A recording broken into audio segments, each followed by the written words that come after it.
नमस्ते, स्वागत है आपका कहानी कथा चैनल पर। प्लीज़ हमारे चैनल को सब्सक्राइब कर लीजिए। वीडियो अच्छी लगे तो लाइक करिएगा। तो चलिए कहानी शुरू करते हैं। बहू, ज़रा अलमारी में से वो पेपर और गहने का डिब्बा तो पकड़ा दे। राजबाला जी ने बिस्तर पर बैठे बैठे अपनी छोटी बहू से कहा। केतकी डिब्बा पकड़ा कर वापस चली गई। वो अपनी सासू माँ को चाय देने आई थी और देख रही थी सासू माँ कुछ परेशान सी बिस्तर पर पहले से ही कुछ पेपर लेकर लिख रही हैं। पहले तो सोचा पूछ लूं, पर हिम्मत जुटा नहीं पाई। अक्सर वो महसूस करती थी उससे बहुत बातें बताई नहीं जाती हैं। बुरा भी लगता, पर 2 साल पहले ही ब्याह कर आई है तो सोचती समय आने पर सब पता चल ही जाएगा। इधर केतकी देख रही थी उसके जेठ जेठानी जो दोनों काम करते हैं सासू माँ से अक्सर खुसुर फुसुर करते रहते हैं। क्या बात करते हैं कभी ना केतकी पूछती ना उसके पति हर्ष। शाम को जब उसके जेठ जेठानी ऑफिस से आए सीधे माँ के कमरे में गए। बहुत देर तक कुछ बातें होती रहीं। तभी केतकी ने सासू माँ के रोने की आवाज़ सुनी। दौड़कर कमरे की ओर आई। दरवाज़ा खोलने को हुई पर दरवाज़ा ना खुला। अंदर से जेठ जेठानी की अस्पष्ट आवाज़ सुनाई दे रही थी। तभी दरवाजे की घंटी बजी और केतकी दरवाज़ा खोलने चली गई। हर्ष के आते माहौल एकदम सामान्य हो गया। सासू माँ भी अपने रुदन को शांत कर चुकी थी। सबने हर दिन की तरह खाना खाया और अपने अपने कमरे में चले गए, पर केतकी की आंखों में नींद ही नहीं थी। आखिर ऐसा क्या हुआ जो सासू माँ रो रही थी? हर्ष के आते सब सामान्य क्यों हो गया? करवटें बदलती केतकी के हलचल से हर्ष की आंख भी खुल गई। क्या हुआ जो करवट बदल रही हो? तबीयत ठीक तो है? हर्ष ने पूछा। हर्ष, आप भरोसा करोगे तो कुछ बोलूंगी, नहीं तो रहने दो, केतकी आशंकित हो बोली। कहो तो, हर्ष ने कहा। केतकी आज की बात बता दी। ओहो, कल माँ से पूछता हूँ, अब तुम ज्यादा मत सोचो और सो जाओ, कह हर्ष केतकी को आलिंगन में ले सोने का प्रयास करने लगा। दूसरे दिन सुबह हर्ष माँ के कमरे में जाकर उनसे पूछा। कोई बात नहीं बेटा, वो तेरे पापा के कुछ पेपर देख रही थी, वही दिखाने तेरे भाई को बुलाई थी। बस उनकी याद आ गई, इसीलिए रोना आ गया था। माँ ने कहा बात टाल दी। केतकी और हर्ष माँ की बात पर भरोसा कर रह गए। समय गुजरने लगा। एक दिन अचानक पता चला जेठ जेठानी नया घर ले लिए हैं और उसमें पूजा अर्चना करवाने वाले हैं। हर्ष और केतकी को बहुत आश्चर्य हुआ। ये घर भी तो अपना ही है, वो भी इतना बड़ा। हाँ, थोड़ा पुराना ज़रूर है, पर ज़रूरत के हिसाब से सब कुछ यहाँ पास में उपलब्ध है। फिर दूसरे घर की ज़रूरत क्यों पड़ गई? हो सकता है दोनों कमा रहे हों तो ले रहे होंगे। ये सोचकर हर्ष ने मन को तसल्ली दे दी। पूजा में जब केतकी हर्ष पहुँचे तो मजदूर दरवाजे पर नाम की पट्टी लगा रहे थे, कृति भवन। ये नाम पढ़कर दोनों आश्चर्य में डूब गए। ये भाभी के नाम से घर बना है, केतकी ने कहा। हो सकता है भाभी ने ज़्यादा पैसे लगाए हों या फिर उन्होंने ही लिया हो। अच्छी खासी तनख्वाह जो आती है उनकी, हर्ष ने कहा और घर के अंदर प्रवेश कर गए।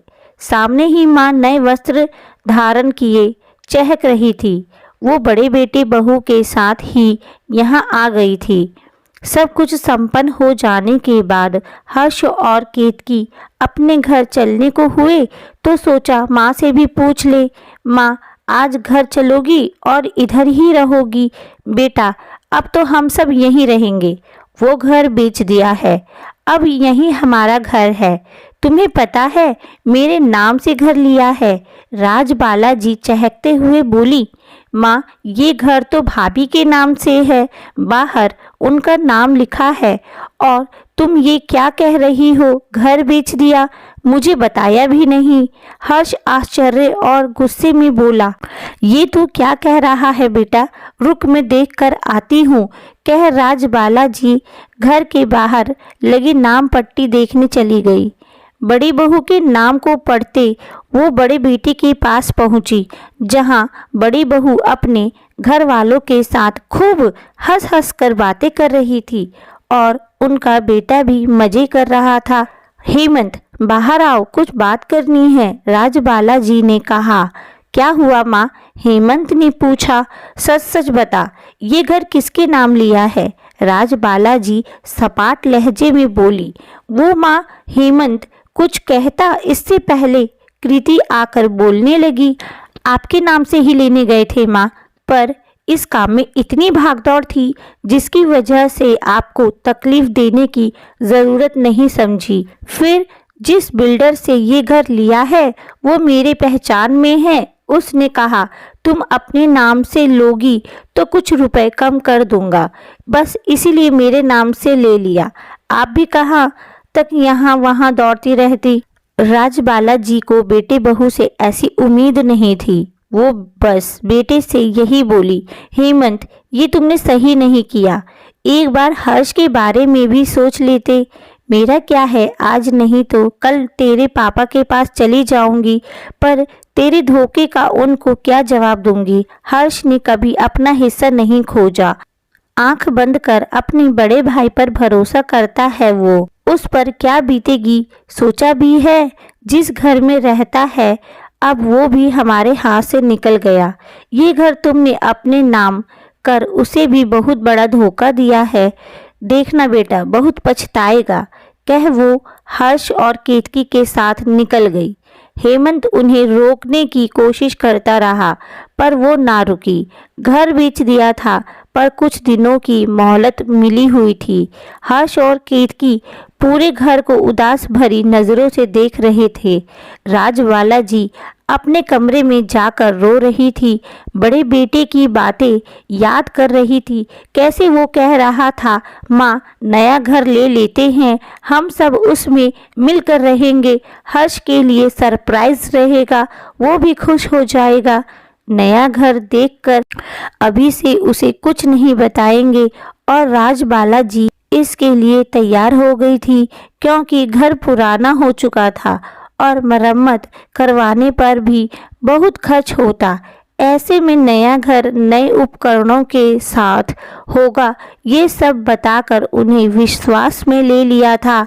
यही सब सोचते सोचते राजबाला जी कब आखिरी सांस ले ली, ये तो सुबह केतकी जब उन्हें उठाने गई तब पता चला। हर्ष ने बड़े भाई को सूचना भिजवा दी।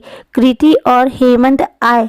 सब क्रियाक्रम के बाद हेमंत ने हर्ष से कहा, छोटे चल, उस घर में हम साथ साथ रहेंगे।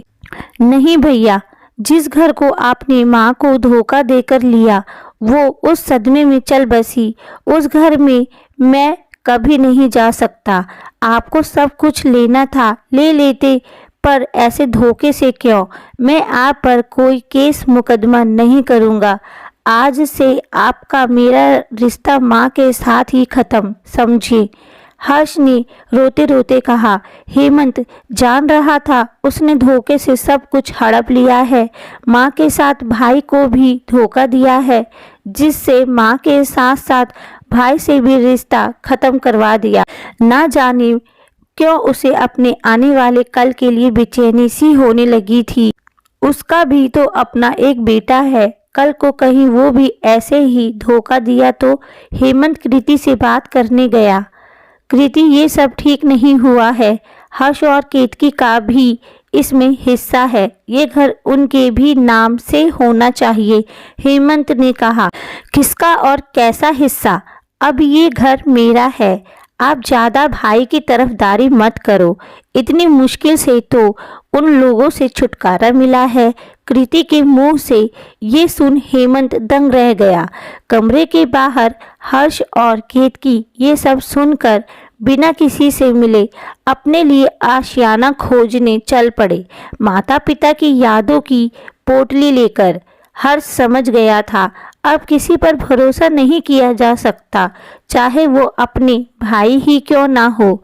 एक धोखे ने केतकी और हर्ष को बेघर कर दिया। आपको ये कहानी कैसी लगी कमेंट में ज़रूर बताइएगा। कहानी सुनने के लिए धन्यवाद।